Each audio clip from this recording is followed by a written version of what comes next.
ரொம்ப நாள் கழிச்சு ஃபேமிலியா அண்ணமோடு, அக்கா, அண்ணிங்க எல்லாரும் சேர்ந்து செம்ம ஜாலியா ஃபன் பண்ணோம். அண்ணன் மொட்டை அடிச்சு கிடா வெட்டாங்க. ஸோ அங்க தான் போயிருந்தோம்.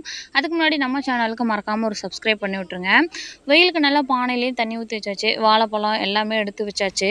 அங்க அண்ணிங்க கூடலாம் செம்ம கலாட்டா பண்ணிக்கிட்டு அம்மா தான் சமையல் டேக் ஓவர் பண்ணிட்டாங்க. ஸோ செம்மையாக ஜாலியாக என்ஜாய் பண்ணோம்.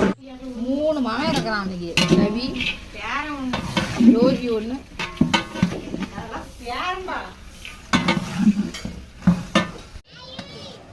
நடந்துட்டு இருக்கட்டும். அதுக்குள்ளே நம்ம போய் அண்ணனோட தோட்டத்தெல்லாம் சுற்றி பார்த்துட்டு வந்துடலாம். சம்மர் லீவ் விட்டால் நான் எப்பயுமே இங்கே தான் வந்துடுவேன். எங்கள் அம்மாவோட 2வது அக்கா வீடு இது. வாத்து, கோழி எல்லாமே வளர்த்துறாங்க. இந்த தொட்டியில் லீவுனா நாங்கள் போடாத ஆட்டமே கிடையாது. இதில் போர் தண்ணி விட்டு அதுக்கப்புறம் இது பண்ணுவாங்க. இங்கேயும் ஃபுல்லாக பாக்குத்தோப்பு, தென்னந்தோப்பு தான். ஸோ எப்பயுமே இங்கே குழு குழுன்னு ஜாலியாக இருக்கும். அதனாலே சம்மர் லீவ் விட்டால் இங்கே ஓடியாந்துருவோம். அப்புறம் இவங்களுமே மாடு எல்லாமே ஆப்வியஸ்லி விவசாயம் பண்ணால் மாடு மேண்டேட்டரியாக இருக்கும். ஸோ மாடு, ஆடு எல்லாம் வச்சுருந்தாங்க. பாவம் ஒரு ஆடு தான் இருக்குது. ஏன்னா இன்னொரு ஆட்டை தான் வெட்ட கோயிலுக்கு எடுத்துகிட்டு போயிட்டாங்க.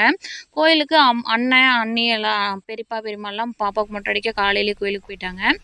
நாங்கள் மட்டும் வீட்டில் சமையல் டேக் ஓவர் பண்ணிட்டோம். ஸோ வீட்டில் இருக்கிறோம். இது ஒன்று தான் மிச்சம் இருக்குது. ஸோ அதனால தான் காலையிலேருந்து ஒரே கத்திக்கிட்டு இருந்துச்சு. இங்கே ஸ்ப்ரிங்க்லர் போட்டு தண்ணி விடுறாங்க. நம்ம சொட்டு நீர் பைப்பில் சின்ன கீழே நிலத்தில் போட்டிருப்போம். இவங்க ஸ்ப்ரிங்க்லரில் போட்டிருக்காங்க. அப்போ எல்லா மரத்துக்குமே ஸ்ப்ரெட் ஆகும். அதனால் அவங்க ஸ்ப்ரிங்க்லர் போட்டிருக்காங்க. ஃபுல்லாகவே பாக்குத்தோப்பு தான். இதை இங்கே பார்த்துட்டு இருக்கப்பே அங்கேருந்து பள்ளிப்பாளைய சிக்கனோட வாசம் நமக்கு அடிச்சிட்டே இருந்துச்சு. சரி வீட்டுக்கு போவோம், நமக்கு சிக்கன் தான் முக்கியம் அப்படின்னு சொல்லிட்டு வீட்டுக்கு கிளம்பியாச்சு. அங்கே பார்த்தா நல்லாவே அம்மாவோட கைவண்ணத்தில் நல்லா இருந்துச்சு. எனக்கு கிடா வெட்டி வர லேட் ஆகும். அதுக்கு முன்னாடி தான் பள்ளிப்பாளையம் சமைச்சிடலான்னு பள்ளிப்பாளையம் சமைச்சிட்டு இருந்தோம். இல்லை நம்மக்கிட்ட டேஸ்ட்டுக்கு கொடுத்தாங்க. ஸோ ஒரு தட்டில் வாங்கிட்டு போயிட்டு எல்லாருக்கும் டிஸ்ட்ரிபியூட் பண்ணேன் டேஸ்ட்டுக்கு. இல்லை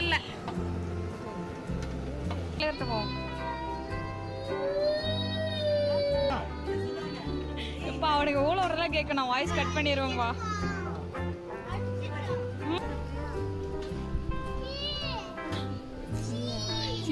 நீ இறச்சி கை வை. எவ்வளோ நேரம் ஓடும்?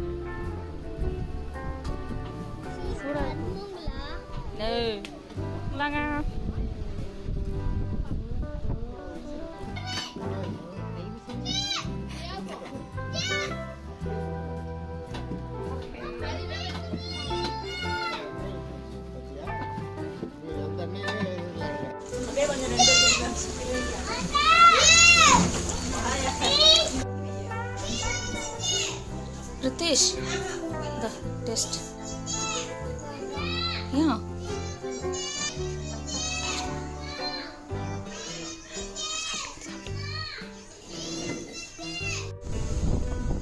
இட்லி இருந்துச்சு. ஸோ நானும் எங்கள் அக்காவும் களத்தில் இறங்கிட்டோம். இட்லியை போட்டு நல்லா டேஸ்ட் பார்க்குறோங்கிற பேரில் தட்டில் போட்டு 2 பேரும் சாப்பிட ஆரம்பிச்சிட்டோம். எப்போயுமே இந்த அக்கா தங்கச்சிங்க வீட்டில், பெரியப்பா வீட்டில் இந்த மாதிரிலாம் ஒன்றா கூடணும்னா எல்லார் வீட்லேயும் இது கண்டிப்பாக நடக்கும். டேஸ்ட் பார்க்குறோங்கிற பேரில் செம்ம அலப்பறை பண்ணுவோம். ஏன்னா கடைக்கறி வரவும் லேட்டாகும். அதுக்கு முன்னாடி ஒரு ரவுண்டு விட்டுருவோம் அப்படின்னு சொல்லிட்டு இதை போட்டு நான் அடித்து நாக் அவுட் பண்ண ஆரம்பிச்சிட்டோம்.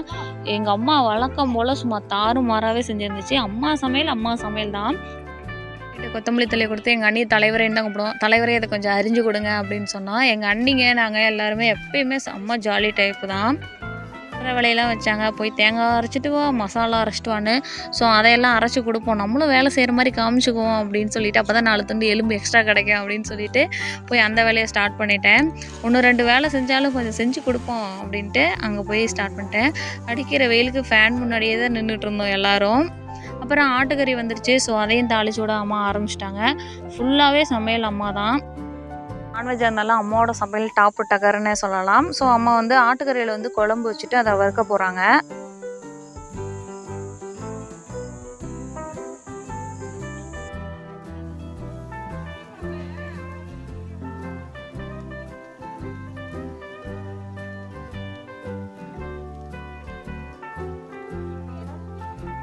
தங்கச்சி நாங்கள் ஒன்று சேர்ந்தாவே தாங்க முடியாது. ஸோ அந்த ஜென்ரேஷன் எங்கள் அம்மா அவங்க அக்காலாம் சேர்ந்து செம்ம ரோஸ்ட்டு தான் எல்லாத்தையும்.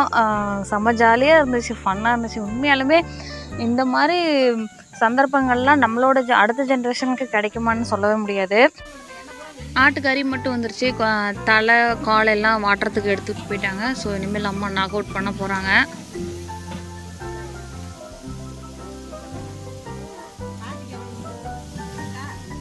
புதுசாக யூடியூப் ஸ்டார்ட் பண்ணியிருக்கேன். ஸோ எங்கள் வீட்டில் அதை வச்சு வேறு செம்ம காமெடி, ஆடு வளர்ப்பாடுன்னு சொல்லி எங்கள் ஆடு அப்படி இருந்துச்சுன்னு சொல்லி அவங்க வேறு பின்னாடி இருந்து ஒரே கமெண்ட்ஸ் தான். கல்யாணம்? என்ன கல்யாணம்?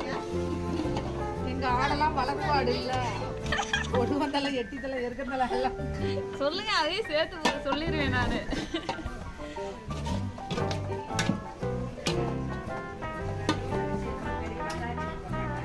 சாச்சா அவ்வளோ சொல்லக்கூடாது.